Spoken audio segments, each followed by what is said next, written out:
Hello students, welcome to the UPSC environment series जिसमें हम PYQs कर रहे हैं। चहल एकेडमी के इस पीवाईक्यू सीरीज़ में आपका स्वागत है। हम यहाँ पे यूपीएससी के जो भी यूपीएससी में सीएससी एग्ज़ामिनेशन में सिविल सर्विसेज एग्ज़ामिनेशन में क्वेश्चंस पूछे गए हैं एनवायरनमेंट से रिलेटेड, वो सारे क्वेश्चंस को हर साल के क्वेश्चन को हम कर रहे हैं। आज हम करने वाले हैं 2022 के क्वेश्चन। लास्ट टाइम हमने 2021 के क्वेश्चन किए, अभी तक हम 2021 तक के क्वेश्चन कर चुके हैं। आज हम इसको करेंगे और लास्ट हम 2024 तक ये पहुँचेंगे। चलिए शुरू करते हैं आज के क्वेश्चन से। तो फर्स्ट क्वेश्चन की तरफ बढ़ते हैं। क्वेश्चन देखने में थोड़ा बड़ा है बट आप देखेंगे तो बहुत सिंपल होगा। If rain forest and tropical forest, दो तरह के फॉरेस्ट हैं हमारे पास, are the lungs of the earth, then surely wetland को हम क्या बोलेंगे? As it's kidney. Which one of the following function of the wetland, अब आपको याद रखना, wetland best reflect the above statement. यानी अब आपको ये याद रखना है कि लंग्स क्या काम करते हैं। ये लंग्स काम करते हैं इम्पोर्ट और एक्सपोर्ट, या फिर आप बोल सकते हैं inhalation and exhalation. So inhalation and exhalation ये करेंगे। तो इसमें हम क्या करेंगे कि जो किडनी है उसका क्या काम होता है? किडनी का काम होता है फिल्टर करना। ओके, फिल्टर करना। तो पहले देखते हैं, the water cycle in the wetland involve surface run of, subsoil percolation and evaporation. Second है algae form the nutrient base upon which fish, crustacean, mollusk, bird, reptile, mammals thrive. Okay.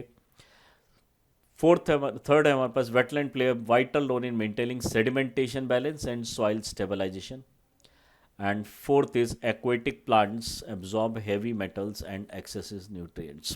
अगर हम इस question में जाएंगे तो चारों जो है वो गलत नहीं है, बस आपको मोस्ट अप्रोप्रिएट लेकर आ रहे हैं। तो मोस्ट अप्रोप्रिएट में यानी अगर पहला हम देख रहे हैं तो सिर्फ रन ऑफ और सॉइल प्रेसिपिटेशन, सॉइल सब सॉइल का ही परकोलेशन नहीं है। इसमें सिर्फ ऑर्गेनिज्म ही सर्वाइव नहीं करते, और भी इसमें काम हो रहे हैं।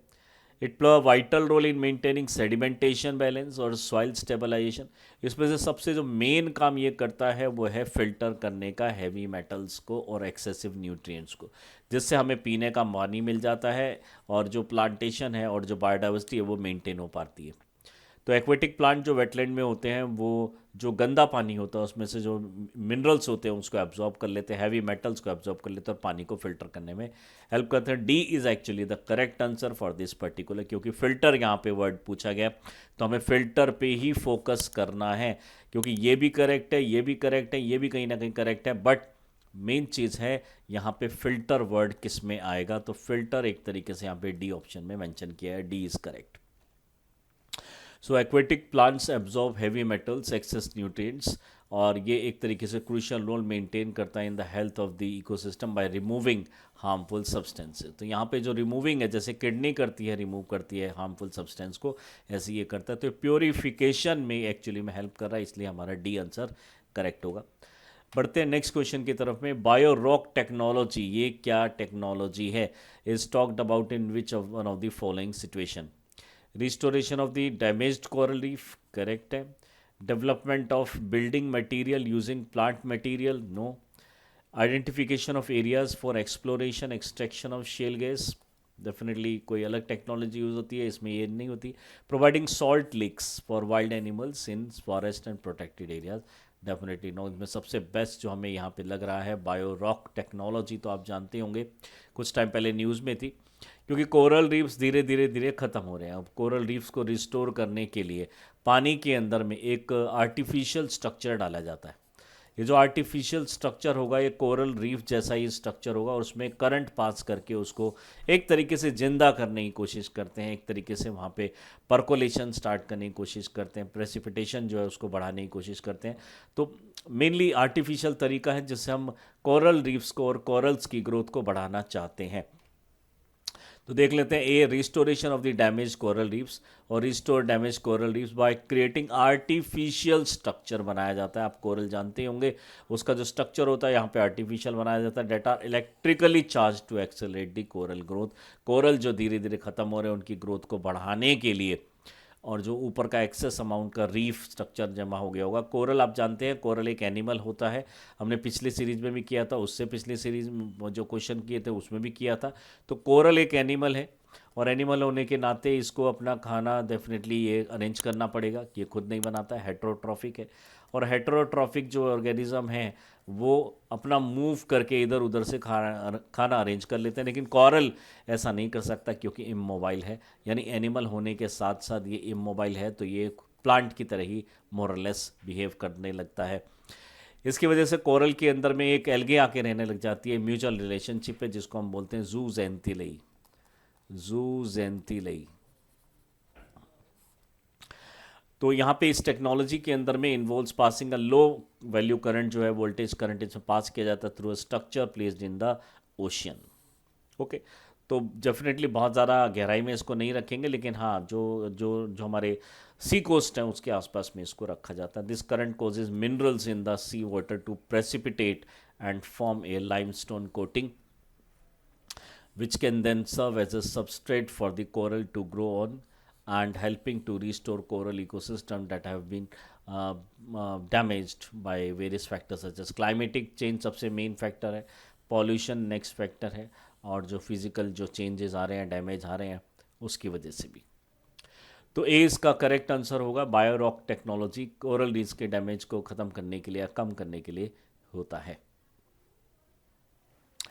नेक्स्ट हमारे पास which one of the following is not a bird. ये बहुत बिल्कुल सिंपल आंसर है इसका।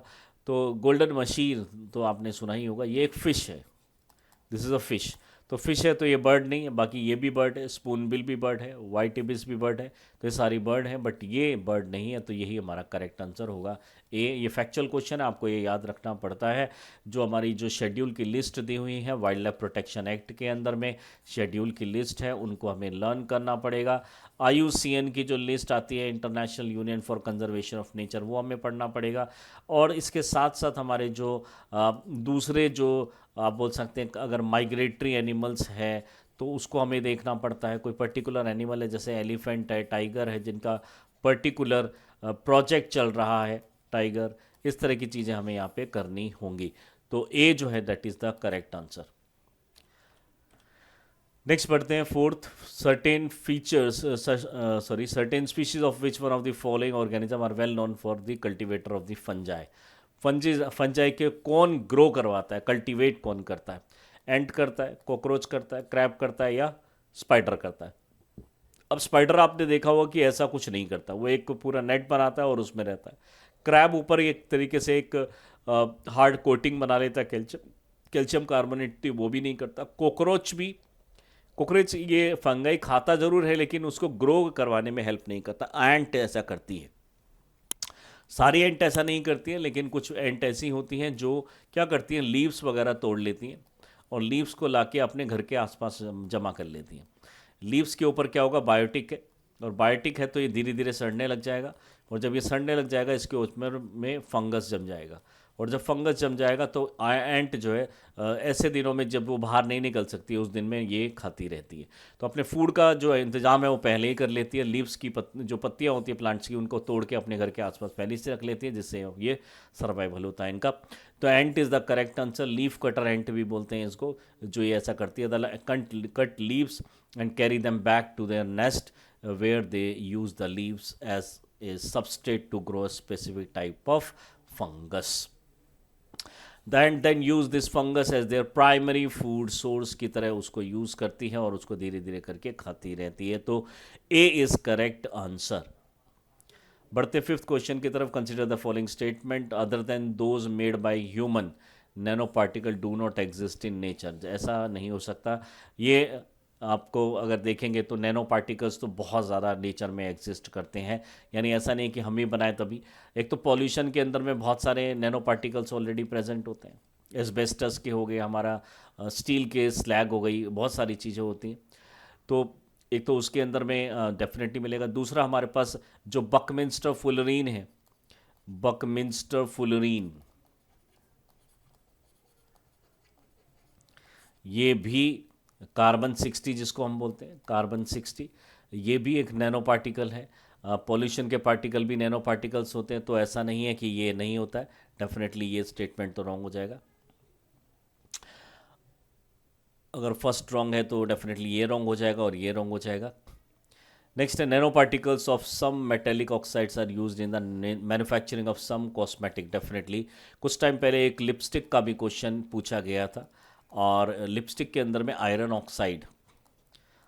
ऑक्साइड और कुछ लिपस्टिक के अंदर में लेड ऑक्साइड भी डाला जाता है, उसको और ज़्यादा अट्रैक्टिव दिखाने के लिए, जिसकी वजह से जो है ये अगर बॉडी में ज़्यादा चले जाएं तो ये बॉडी में प्रॉब्लम भी हो सकती है। यानी लिपस्टिक अगर माउथ के थ्रू अगर ये चली जाए बॉडी के अंदर में तो ये कार्सिनोजेनिक भी होते हैं, और इसकी वजह से काफ़ी ज़्यादा न्यूज़ में भी रखा है। इस वजह से यूपीएससी ने भी इस क्वेश्चन को पूछा है कि क्या ये हम जो नैनो पार्टिकल्स यूज़ कर रहे हैं क्या एथिकली सही है। इसीलिए वर्ड जो इंट्रोड्यूस हुआ है नैनो एथिक्स, नैनो एथिक्स जो वर्ड है वो यहीं से आया है कि हम नैनो को इतना भी ना यूज़ करें कि वो हमारे लिए खुद के लिए प्रॉब्लम क्रिएट कर ले। तो नैनो पार्टिकल्स क्या कॉस्मेटिक होते हैं? डेफिनेटली ये बेटरमेंट के लिए है, ऐसा नहीं है कि कोई नेगेटिव जाए, लेकिन इसको अगर गलत तरीके से यूज़ करेंगे तो प्रॉब्लम हो जाएगी। तो second is correct. Nano particle of some commercial products which can enter the environment are unsafe for the humans. ये डेफिनेटली, जैसे स्क्रबर आपने सुना होगा, स्क्रबर में बहुत छोटे छोटे पार्टिकल डाले जाते हैं, लेकिन जब वो हम हैंड वॉश करेंगे या फिर फेस वॉश करेंगे या फिर बाथिंग के बाद में वो स्क्रबर जो है वो हमारे वॉश बेसिन से धीरे धीरे धीरे करके वो पानी में चला जाएगा, और पानी को अगर कंज्यूम कर लेती है वो पर्टिकुलर कोई फिश, तो उसके गिल्स में ये अटक जाता है, और गिल्स के अंदर में स्टक होने की वजह से जो फिश है उसकी डेथ भी हो सकती है। So second, third statement is also correct. So D, second and third are correct. So fifth का D correct होगा। पढ़ते नेक्स्ट क्वेश्चन की तरफ में। In the context of the WHO air quality guidelines consider the following. The 24-hour mean of PM 2.5 should not exceed 15 microgram per meter cube, and annual of PM 2.5 should not exceed 5 gram per meter cube. This statement is correct और wrong, ये आपसे पूछा गया है, तो definitely this is correct. Next हमारे पास in a year the highest level of ozone pollution occur during the period of the inclement weather. अब इसका कोई ऐसा इंक्लीमेंट वेदर से कोई मतलब नहीं। इंक्लीमेंट वेदर का मतलब होता है सडन जो चेंजेस हो जाते हैं, ठीक है, जो अनकंफर्टेबल जो चेंजेस होते हैं जिसमें हमें कंफर्ट नहीं होता है, तो अनकंफर्टेबल जो चेंजेस आ रहे हैं उसकी वजह से होता है, जबकि इसका डायरेक्ट रिलेशन लो टेम्परेचर से है। यानी जितना लो टेम्परेचर होगा उतना ओजोन डिप्लीशन होगा। ओके, तो उसका इससे कोई डायरेक्ट मतलब नहीं है, तो this is wrong. PM10 can penetrate the lung barrier and enter the blood stream. Definitely ये कर सकता है ऐसा। Excessive ozone in the air can trigger asthma. Definitely ये भी कुछ लोगों को जिनको पहले से ही प्रॉब्लम होती है उनको अस्थमा भी ये क्रिएट कर सकता है, फॉर्म कर सकता है। So first three and fourth, these three statements are actually correct.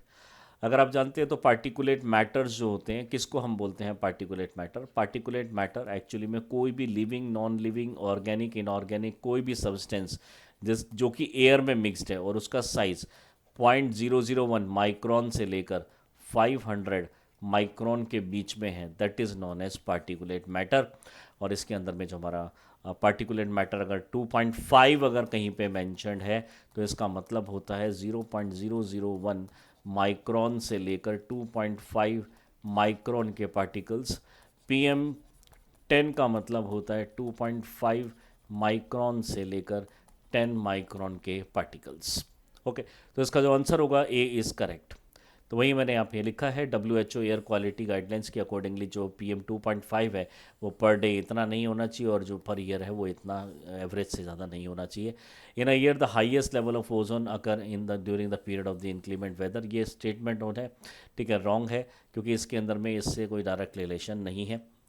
Next है हमारे पास PM10 can penetrate the lung. Definitely ये हो सकता है। एक्सेसिव ओजोन की वजह से अस्थमा वर्सन भी हो सकता है, वर्स्ट हो सकता है और बिगड़ सकता है। सो सिक्स का ए आंसर इज करेक्ट।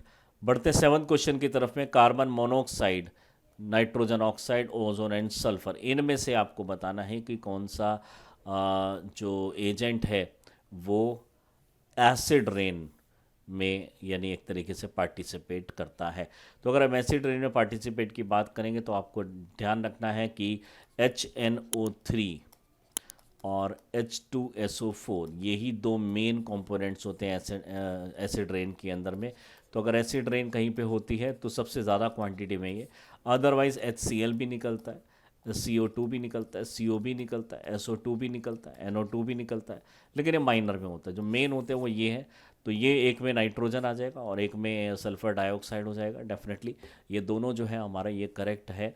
जो एसिड रेन के अंदर में पार्टिकल हमें मिलते हैं, तो इसका आंसर हो जाएगा B. B is correct answer. Okay, so carbon monoxide not cause acid rain. Carbon nitrogen oxide जो होते हैं डेफिनेटली ये रेनफॉल कोज करते हैं, HNO3 जैसे मैंने बताया आपको।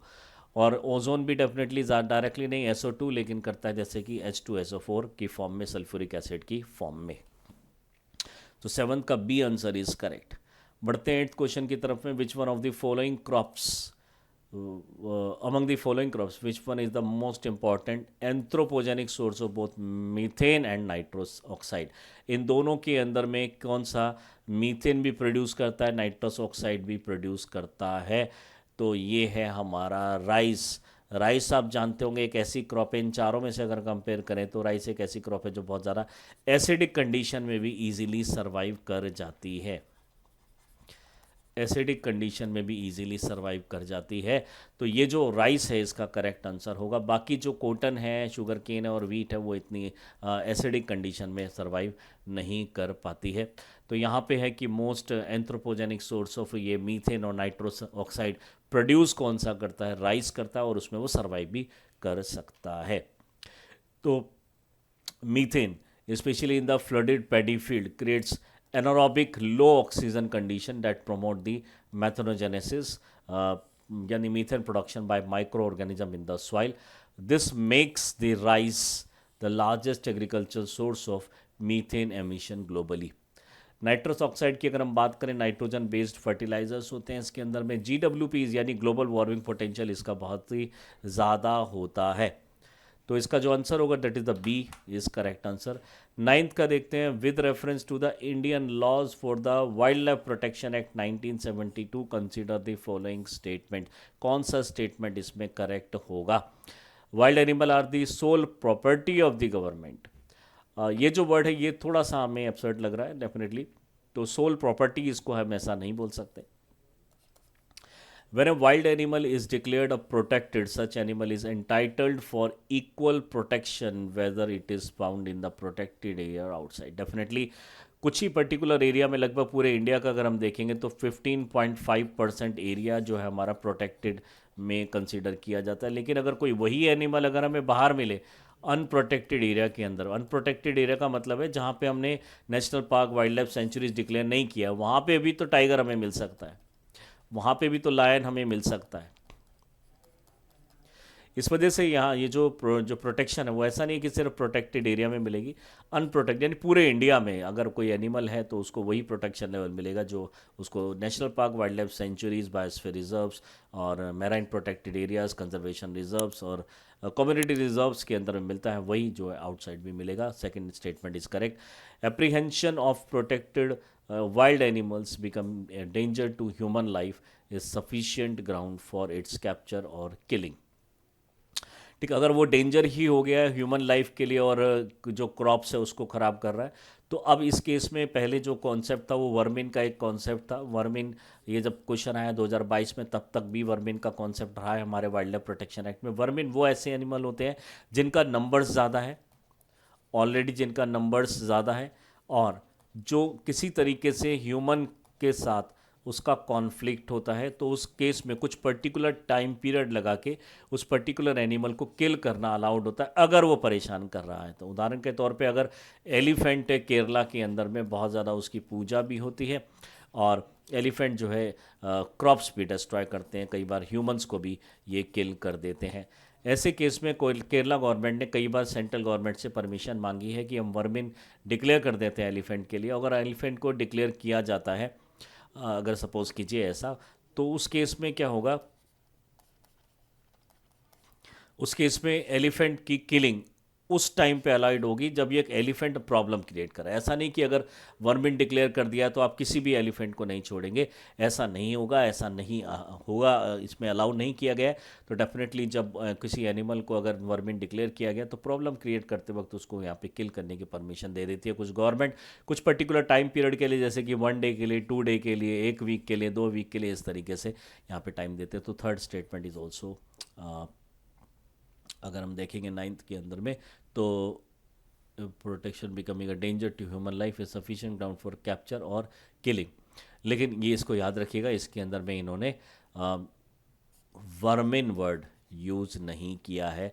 यानी इन जनरल ये जो क्राइटेरिया है ये सिर्फ 3-4 यानी एक्सेप्शन है सिर्फ, ये इन जनरल बात कर रहे हैं। इन जनरल जब हम बात करेंगे तो वो अलाउड नहीं होगा। तो third is actually the wrong. अगर यहाँ पे apprehension of protected wild life act इसके अंदर में अगर वर्मिन वर्ड यूज़ कर दिया होता तो ये स्टेटमेंट करेक्ट हो जाता। तो इसका जो आंसर होगा B is actually correct answer. बढ़ते नेक्स्ट क्वेश्चन की तरफ में। ये वही है जो मैंने अभी आपको बताया है। Wild life protection act 1972 strictly prohibit hunting और killing protected species unless explicitly permitted. अगर वो क्या परमिटेड है, वो वर्मिन है। ओके अगर वो डेंजर हो जाए ह्यूमन लाइफ को, उसी कंडीशन में ऐसा कुछ हो सकता है। मेयर एप्रीहेंशन और fear of danger is not a valid reason justification for killing और कैप्चरिंग अ प्रोटेक्टेड एनिमल। यानी आपको डेंजर है उससे तो नहीं होगा, अगर कुछ किया है आपने डेफिनेटली और कुछ हुआ है तो वर्मिन अगर डिक्लेयर किया गवर्नमेंट में तभी डिक्लेयर किया जा सकता है, उसको किलिंग उसकी अलाउ की जा सकती है। तो नाइन्थ का जो बी करेक्ट आंसर होगा। बढ़ते हैं 10th क्वेश्चन की तरफ में। Which one of the following has been constituted under the EPA act environment protection act 1986 के अंडर में कौन सा बॉडी बनाया गया है? ये तो सिंपल सा क्वेश्चन है, इसके अंदर में फैक्चुअल क्वेश्चन है। तो सेंट्रल ग्राउंड वाटर अथॉरिटी ये जो है ये ईपीए एनवायरमेंट प्रोटेक्शन एक्ट 1986 के अंदर में बनाया गया है। आप जानते होंगे कि जो हम लोगों के घर में जो पंप लगे होते हैं जिससे हम पानी को सक करते हैं और अंडरग्राउंड वाटर लेते हैं, ये एक्चुअली में इलीगल होता है। लेकिन क्योंकि गवर्नमेंट पूरे प्रॉपरली टाइम प्रोवाइड पे पानी प्रोवाइड नहीं कर रही, 24 आवर टाइम पे पानी प्रोवाइड नहीं कर रही, उसकी वजह से यहाँ पे क्या होता है, गवर्नमेंट, क्योंकि गवर्नमेंट की इसमें गलती है, वो 24/7 पानी क्यों नहीं प्रोवाइड कर रही है। अब ये भी तो हो सकता है हम पूरे दिन करें।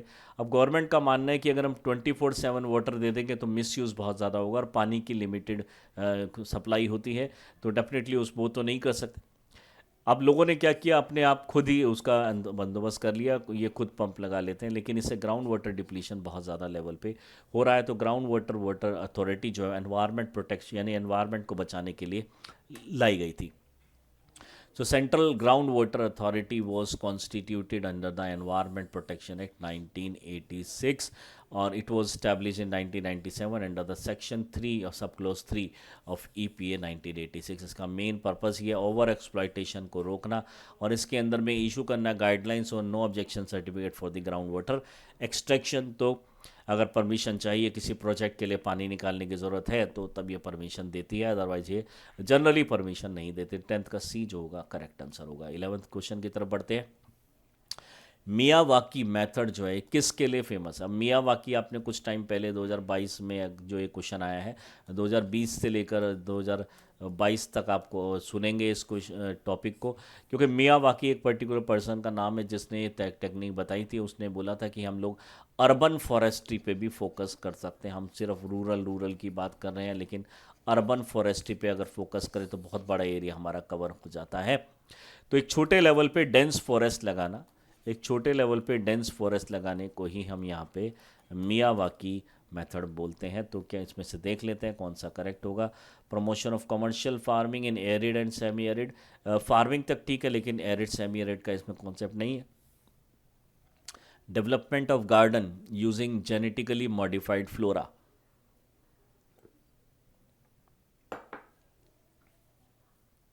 डेफिनेटली इससे भी कोई इसका लेना देना नहीं है। अर्बन एरिया से इसका लेना देना है, मिनी फॉरेस्ट से लेना देना है। तो creation of dense mini forest in urban area, this is correct. Harvesting wind energy, definitely ये भी इससे रॉन्ग होगा। तो इसका 11th का C answer is correct. Miyawaki जो है, ये अकीरा मियावाकी एक बॉटनिस्ट थे, उन्होंने ये कॉन्सेप्ट दिया था कि हम डेंस फॉरेस्ट फास्ट ग्रोइंग होते हैं अर्बन एरियाज़ के अंदर में मिनी फॉरेस्ट हम लगा दें, ताकि हम जो बर्डन जो है वो रूरल एरिया पे ना पहुँचे, हम अर्बन एरिया में पॉल्यूशन को ख़त्म कर लें। Tree grow 10 times faster then in traditional afforestation method, क्योंकि हम यहाँ पे पूरा फॉरेस्ट अपनी निगरानी में प्रॉपर जो न्यूट्रिएंट चाहिए होंगे वो प्रोवाइड करेंगे, वाटर प्रोवाइड करेंगे। जो जो रियलिटी में जो जंगल होते हैं वहाँ पे क्या होता है कि एक पर्टिकुलर टाइम पे सीज़न पे ही पानी ठीक से मिल पाता है, न्यूट्रिएंट भी हर जगह ठीक से अवेलेबल नहीं है, लेकिन यहाँ पे हम अपनी तरफ से जब ये प्रोवाइड कर रहे हैं तो डेफिनेटली एक अच्छी क्वांटिटी में हम प्रोवाइड करेंगे। So it is ideal for small spaces in cities, providing green cover and improving the air quality. The method support various plants and animal species को ये support करता है। तो इसका जो आंसर होगा C is correct answer, creation of mini forest in urban areas. बढ़ते हैं 12th क्वेश्चन की तरफ में। The climate group is an international non-profit organization that drives climate action by building large network and run them। अगर इसके अंदर में हम इसको देखेंगे तो डेफिनेटली एक क्लाइमेट ग्रुप बनाया गया था। जब मीटिंग्स होती हैं हमारे पास, उसके बाद में इस तरह के ग्रुप बनाए जाते हैं। तो जो हमारी UNFCCC की जो मीटिंग होती है, United Nation framework convention on climate change, और इसी के साथ साथ अगर हम बात करेंगे तो और भी बहुत सारी चीज़ें साइन की गई थी उस टाइम पे जब रियो अर्थ समिट हुआ था। ये हम शायद हर साल के क्वेश्चन में हमने देखा है कि रियो अर्थ समिट के बारे में कुछ ना कुछ क्वेश्चन तो आया ही है, ये भी उसी से रिलेटेड है। तो एक क्लाइमेट ग्रुप बनाया गया कि हम इंटरनेशनल ग्रुप बनाया गया जो कि एक नॉन प्रॉफिट ऑर्गेनाइजेशन होगी, जो कि एक तरीके से एक बड़ा नेटवर्क और उसके थ्रू ये रन करेगी, और मेनली क्लाइमेट एक्शन लेना इसका मेन पर्पस होगा। So this statement is actually the correct statement. बात करते हैं second statement. International energy agency IEA in partnership with the climate group launched a global initiative EP100। EP100 आया है, ये सही है, लेकिन ये लेकर आए वो स्टेटमेंट यहाँ पे रॉन्ग हो जाता है। द EP का मतलब है energy productivity. Energy productivity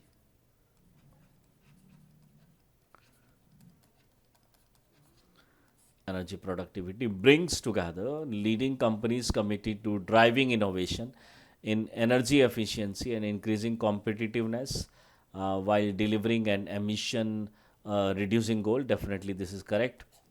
Some Indian companies are member of, definitely ये जो statement है ये भी correct है। The International Agency, Energy Agency, is the secretariat of the under 2 coalition। Definitely ये स्टेटमेंट का इससे कोई डायरेक्ट रिलेशन नहीं है। तो 4th सही है, 3 सही है और 1 सही है, तो बी इज़ एक्चुअली करेक्ट। तो 12th का बी आंसर करेक्ट होगा।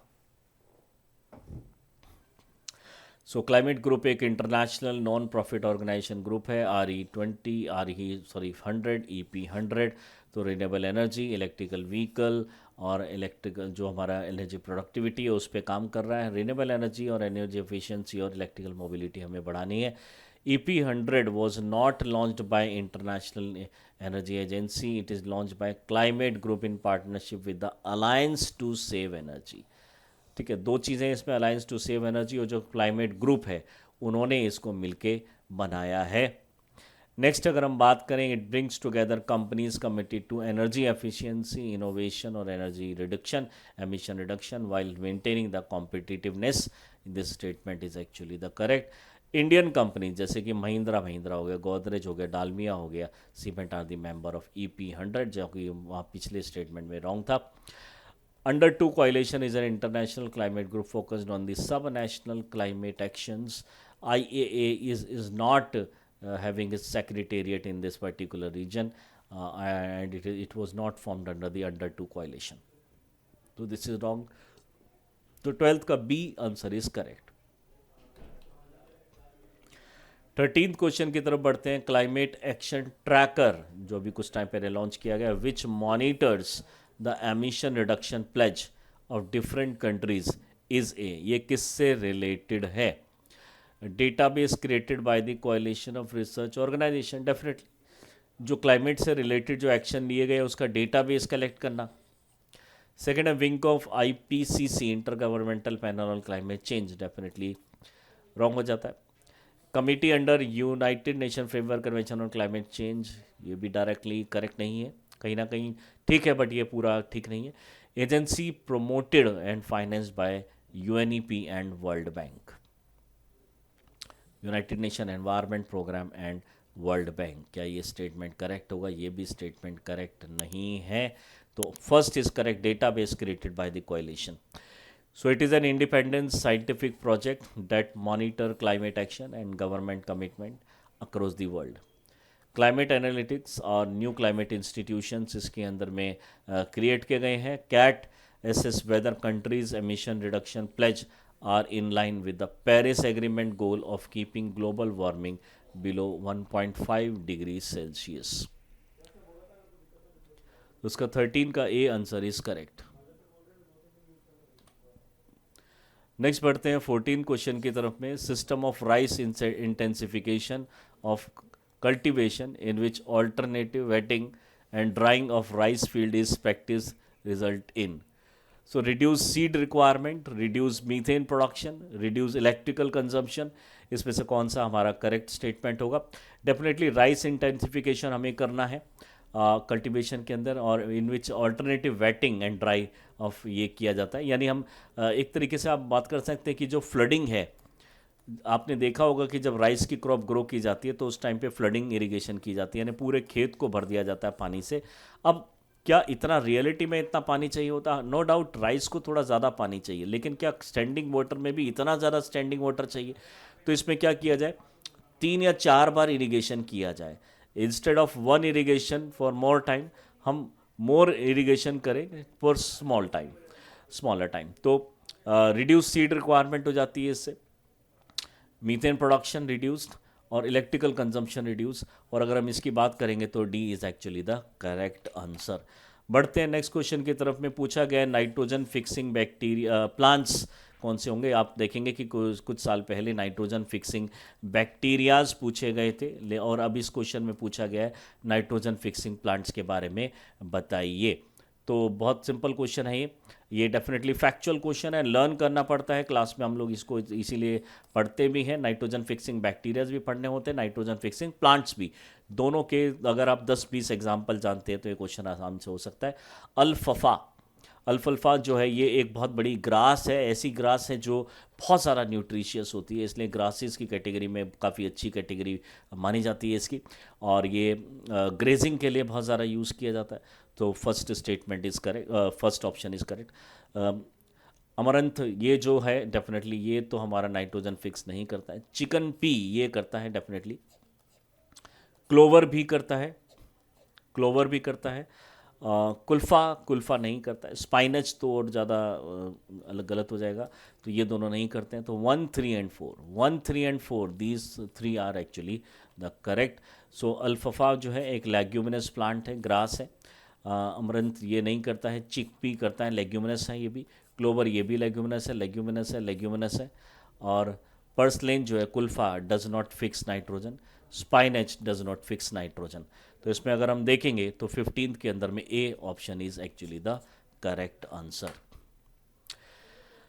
आज हमने देखे हैं 2022 के क्वेश्चन जो कि एनवायरनमेंट में आए हैं. आपने देखा है कि 2011 के बाद से कितने क्वेश्चंस यहाँ पे बढ़ गए हैं. इस बार हमने देखा कि 15 क्वेश्चन पूछे गए हैं एक ही साथ में यूपीएससी ने सीएससी में 2022 में. तो डेफिनेटली इसका इंपॉर्टेंस धीरे धीरे बढ़ता जा रहा है, और आगे देखेंगे तो और क्वेश्चन नंबर बढ़ जाएंगे. और रीज़न पता ही है आपको, फॉरेस्ट सर्विसेज, सिविल सर्विसेज दोनों का एक साथ प्री होने की वजह से ज़्यादा क्वेश्चन एनवायरनमेंट से आ रहे हैं. इसलिए ज़रूरत है कि ज़्यादा फोकस किया जाए इसके ऊपर में. अब अभी 2 साल के पेपर अभी हमें और करने हैं. 2023 के अभी क्वेश्चन बचे हैं और 2024 के अभी क्वेश्चन बचे हैं, और जब आपका पेपर हो जाएगा तो 2025 का भी हम लोग यहाँ पे डिस्कस करने वाले हैं. तो मिलते हैं नेक्स्ट सीरीज़ में. नेक्स्ट जो हम क्वेश्चन सीरीज़ करने वाले हैं 2023 के जब क्वेश्चन करेंगे तब हम आपको मिलते हैं. तब तक के लिए थैंक यू, बाय.